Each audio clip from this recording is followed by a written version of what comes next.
Vancouver United Methodist Church in Washington State. Please welcome Martin Ellis.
Well, thank you. How is everybody this afternoon?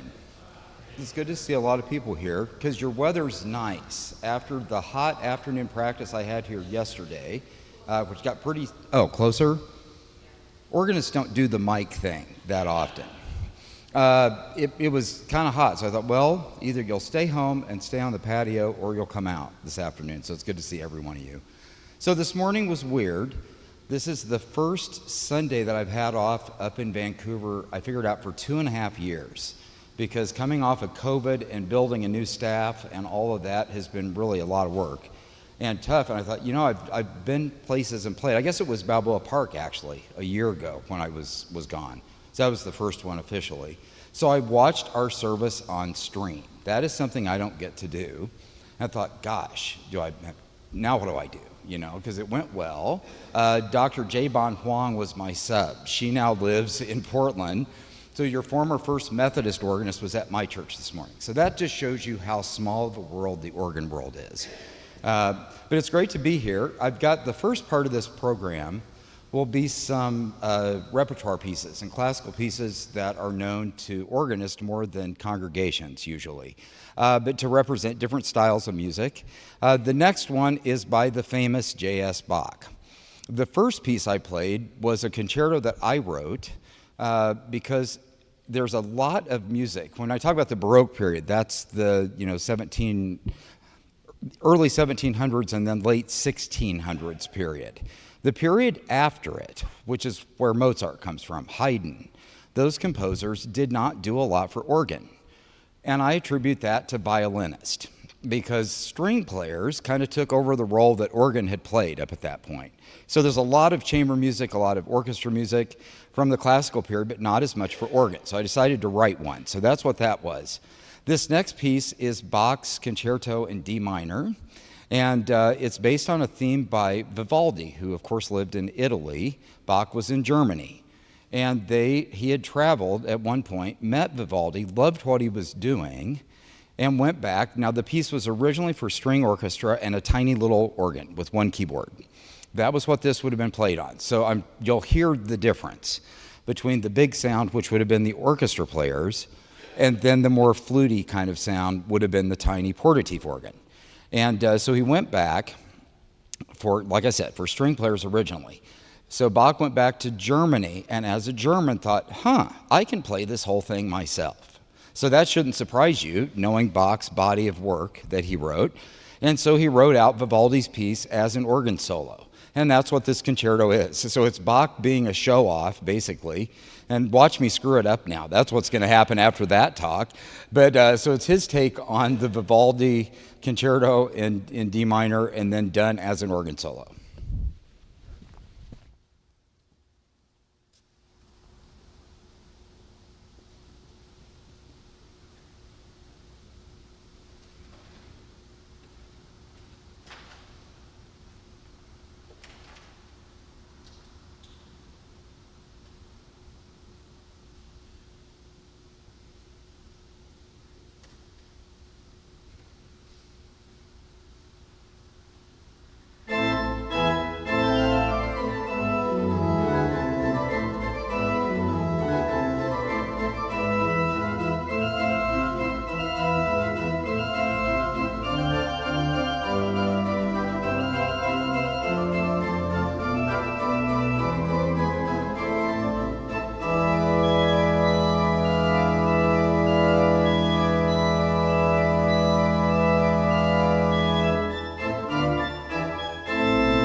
Thank you so much.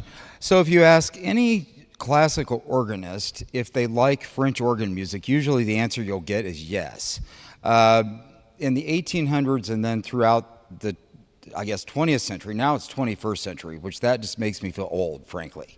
But throughout those time periods, the innovations that happened for organ music were mainly done in France. They had developed an organ that was supposed to sound like, maybe not sound like, but at least feel like an orchestra. And so this next composer, Jean Langlais, was at a church outside of downtown Paris, France, and lived until, gosh, I'm going to look at Dale, because I bet he knows the date. It was like the 90s, I think, the 1990s. So had a very long life and a long career as an improviser and as a church musician. This is one of his most famous pieces. It's very quiet. Obviously, it's called Song of Peace. And I love this piece. I learned it when I was a kid and worked really hard at that point, let me tell you. But it just really shows some of the beautiful sounds that organ can make, and in a very serene kind of way. So I hope that you'll enjoy Song of Peace.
Thank you.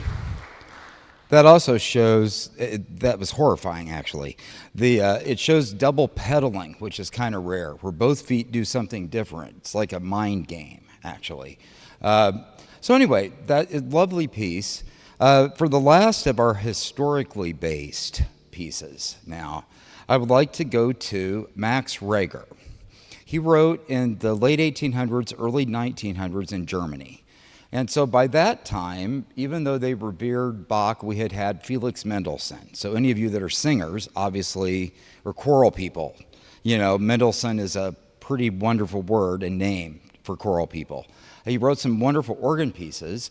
Rager was involved in orchestra and vocal music, but mainly an organist. His style took the more simple harmonies that Bach used and that the Baroque period used and just threw that at the wall, basically. So he was known for constantly changing chords and all of that kind of stuff, in a weird way, kind of leading to what jazz became. So that our ears were used to more advanced harmonies that had not been used up to that time. So you may recognize the title Toccata in D minor. Da-da-da, da-da-da-da-da. I've never sung on a mic ever at a concert, but you know what I'm talking about. That is Bach's famous Phantom of the Opera theme. This is Max Reger's Toccata in D minor, quite a bit different. So I hope that you'll enjoy this variation on a very famous title.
Somebody made a joke the other day with me that my resume is one of those where I've just done a lot of crap. That was the way that was worded. And that is not a bad thing. It was not meant in a mean way. And that's very true. I've worked with professional choirs. I was the organist for Indianapolis Symphony Orchestra for a number of years, and then did a lot of composing in choral music when I was staff arranger and orchestrator for Indianapolis Children's Choir and Youth Chorale. That lasted 18 years. So all their finales were my job. I was a double major in composition and performance. So I never really did anything for organ. And so when I moved out to this area 12 years ago up in Portland, I was basically featuring everybody else's music. And I got a phone call from Harvard professor Carson Kuhlman. He's now 43 years old, and I'd known him since he was really young, before he was at Harvard, obviously. He's an innovative composer, very interesting guy, kind of quirky and fun. So he called right before the pandemic and said, hey, I want you to check out the Lorenz Publishing catalog. Well, I hadn't checked it out for years. It always basically were hymn arrangements that were easy. That's what they published for almost 100 years now. He said, I've revamped the whole catalog. I want you to check out who's on it. So I did that. And the first thing I noticed, they had always been a male-dominated publishing company, meaning that all of the composers were boy names, usually. So I see Brenda, Marianne, J-Bon, all of these names pop up on it. I thought, wow, so he really is turning this thing around. And the music was wonderful. That's the punchline of that whole story. And I started to reach out to young living composers. I'm now the veteran player. That's another terrifying thing for me, but I'm accepting it. So reached out to Brenda Portman, had ended up commissioning a piece of hers. Just wonderful music. That is what we now call 21st century music. And so, we went through COVID and all of that, and a couple of my new friends that were composers said, you really need to put some of your ideas on paper for organ.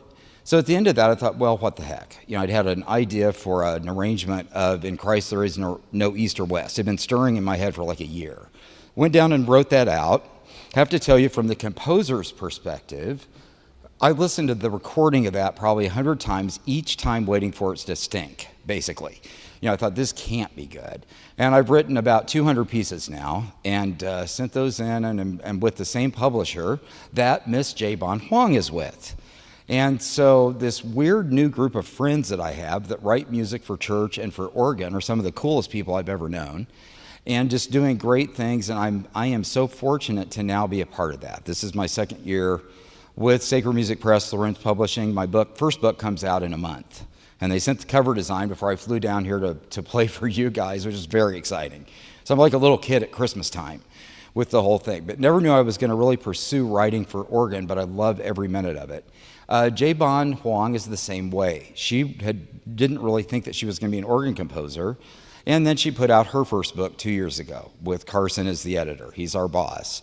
And this next piece comes from her collection. And it was a piece written for the American Guild of Organists regional convention that was here, and it's called Fanfare to Psalm 150.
you.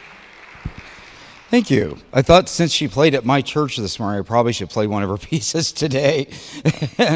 So, all right. So as a composer, one of the things that I have kind of going for me is I've been a theater organist. I started as a classical musician. My parents were both classical organists. I work in musical theater. I've done orchestral things and all kinds of just varieties of styles. And so when I entered the publishing business, I thought, I want to try to bring some of those styles to an instrument that a lot of people, especially now, think can only play Amazing Grace slow. So obviously we proved that that's not the case, even though I love Amazing Grace. There's nothing wrong with Amazing Grace. So I try to push the envelope at my own church a little bit. They're my testing ground, much to their horror, usually. So this next group of pieces are from a variety of different time periods in the last 2 years. The first one, called Sortie, which is postlude, basically is what that word means, on Jesus the Light. That started, for those of you that are from the church or Methodist or any other really, the song, it's going to sound like something else to you, and let me tell you why. So my praise team at my church does a lot of 90s and early 2000 choruses. That's what they like to play, and I'm in charge of that group. So I thought, I'm going to write a postlude on one of their favorite songs, which is Shine, Jesus, Shine. It's in the Faith We Sing book right here on the pew. So it turned out fairly well, and I went in and played it for the postlude, sent it to our editor, and said, hey, do you want to publish this in our online magazine? And I get this long email, it's like 3 pages long, about licensing rights with CCLI. And I'm like, okay, I thought about that already. He said, we can't publish that because you won't get anything out of it. And he said, we might get in trouble. And I thought, well, jail doesn't sound good, so that's not an option. He said, but you could write your own tune that sounds like it, and then we don't get in trouble. So that was like a bull with a red flag in front of it for me. So I went right to the organ bench and sat down and wrote my own praise song, basically. But it sounds kind of like the other one. So before you mention anything at the reception, yes, it's based on Shine, Jesus, Shine, but in a very much a popular style. I tried to do that style from a praise band tradition for organ. So we'll see how that turns out. The next piece is brand new, and I got a list of hymns from my editor. He usually will find out things that people have asked for that our customer base might want an arrangement of. For organ, I have decided to follow Jesus, and I knew the hymn. That was one that he asked for, and that took a very contemporary direction with me for organ. This purple from Colors of the Church Year, that comes out in the book this next month. I played that at Balboa Park with a different name last year for our movie audience that we had. So it wasn't Lent from Colors of the Church Year. I forget what I called it, Valentine's Day, I think, which is totally not related at all. But so anyway, that is from the big piece that's in the book that I have coming out, kind of in the style of Duke Ellington. That's why I'm playing it in the popular styles list. Then Pavane. I've got to tell you the story. My partner back in Portland, we were busy, both of us, around Valentine's Day, and I was at church. I thought, I should write a piece for my partner. And so I did on Valentine's Day. I wrote this Pavane to go with my Renaissance suite. So it's overly emotional. The whole thing is sappy, and I was just kind of in that headspace, but I hope you enjoy it. And then Psalm 1... That's all I'm going to politically correct say about that. All right, so Psalm 103 is in a very much a gospel style. So I'm introducing these so I can play them one right after the other for you. But so it represents a little musical theater, a little bit of pop music, some of the praise team music styles that are here, and a couple other things. I'll let you figure out what those are. So these are 5 pieces in popular styles.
So that sufficiently pushes the envelope, stylistically, at the church I'm at anyway. But it's just really fun to write those. And I thought, I really want to play these all in a group because they sort of have that neo-popular style thing. Never in 10,000 years did I think I'd ever write anything like that. Let me just be upfront about that, too. We have two more pieces on the program. The next one, I'm going to change. Marianne Kim, speaking of jazz, she's the real jazzer out of our publishing group of writers. Marianne lives in Chicago, and she moved here from Busan, Korea, about 22 years ago now, and has made a living as a prolific piano, organ, and choral writer and arranger.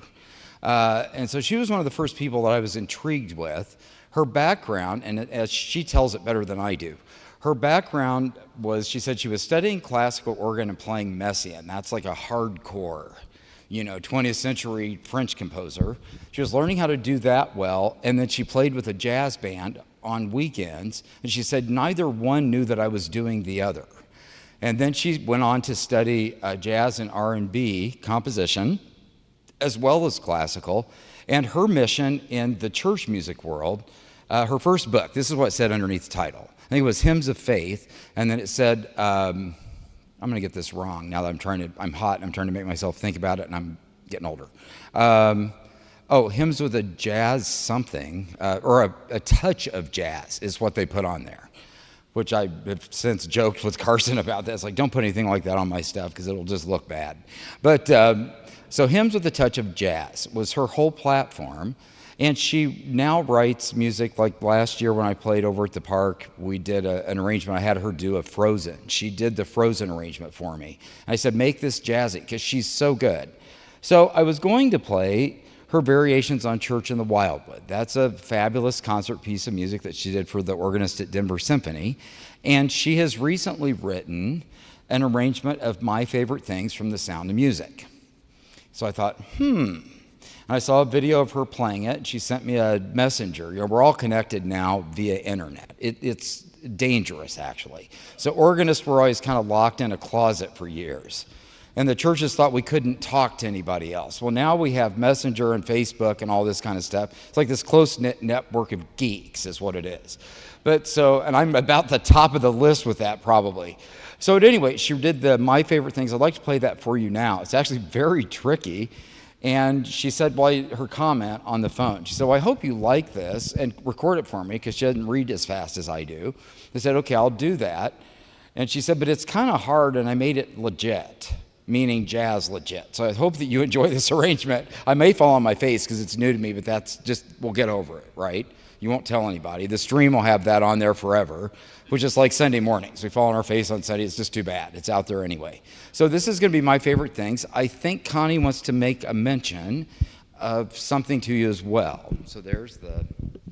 And while you enjoy my favorite things, we'd like to ask the ushers to come forward, and we hope that you'll be generous in your offering today. Thank you.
Gosh, that piece is hard. And it's a simple song, but that shows what somebody that's fantastic and creative can do with something. But I thought that was cool, so I had to try it. So you're my test audience for that. So it has been fun to be here. I love San Diego. I have good friends here now. And the nice thing, I make jokes about age. I really don't feel that old, and I certainly don't act like it. So it's maturity is a problem sometimes. But I'd love to come and see different congregations. This is a place that I will always say yes to down here, and of course have connections with the Balboa Park crew and Raul and all that bunch too. So it's fun to be down here. I'm glad that you invited me. I have a friend, one of our American Guild of Organist members in Portland, has gotten into. Have any of you heard of the Hoptwork virtual organ system? Do any of you know about that? It's, of course, Dale does, and you do as well. It's kind of cool. I mean, it's a system where on a computer, they go around Europe and record famous instruments, like not necessarily Notre Dame, but an organ just like it in a neighboring church. So they'll record each pipe, and then it's set up on a screen. It shows you a drawing of what that console looks like, and then you get to pick stops and play it and hear what that would sound like in that acoustical space. So I have a friend that's very into that. He's a retired school administrator, totally into this whole thing, has a 4-manual virtual organ in his house. So I've been recording demos for Sacred Music Press on that because it sounds so cool on headphones. The difference between it and what is a traditional electronic organ would come through speakers here, if that's what you had. And so there's a sterile sound in that, but when you're on headphones, and you're in your own world anyway, which is just a common problem with organists, we can get the whole experience of like what the room of Notre Dame sounds like. That's the difference. It's not meant for horsepower to lead a hymn. It's meant for you to enjoy it as literally like, anything, artificial intelligence and the helmets for PlayStation and all that kind of stuff. Same basic idea. So I had recorded a bunch of things. He loves the French organs of Paris and has a whole bunch of sample sets. Well, I got so inspired, I started watching Mass at Notre Dame with Olivier Latry and then Sophie over at Saint-Sulpice, and the French approach to church is very different than ours, to say the least. So the service starts. Now imagine your pastor and the choir and everybody else with a processional that lasts about 10 minutes. Right, even in this room, they'd make it last 10 minutes. The organist then improvises on the opening hymn or the opening chant. You can't tell what that is usually because it's so wild and explosive that is a moment. I think they're trying to go like this to everybody.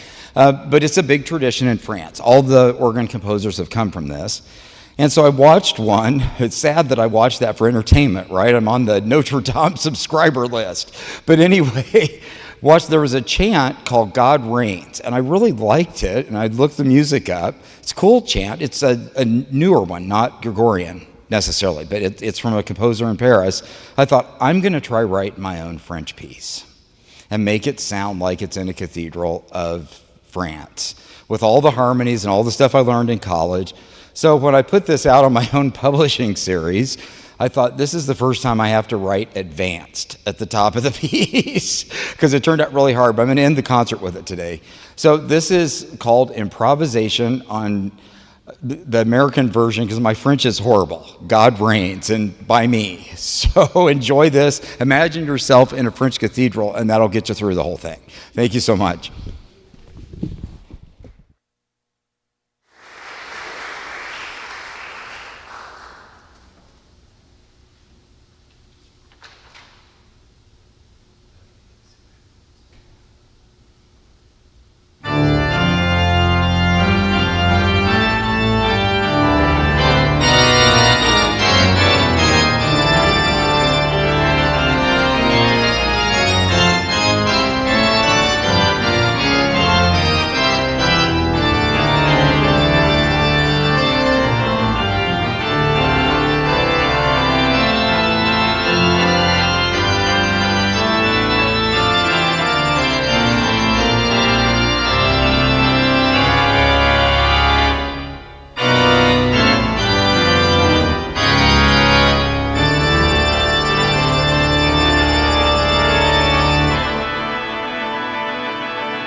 you.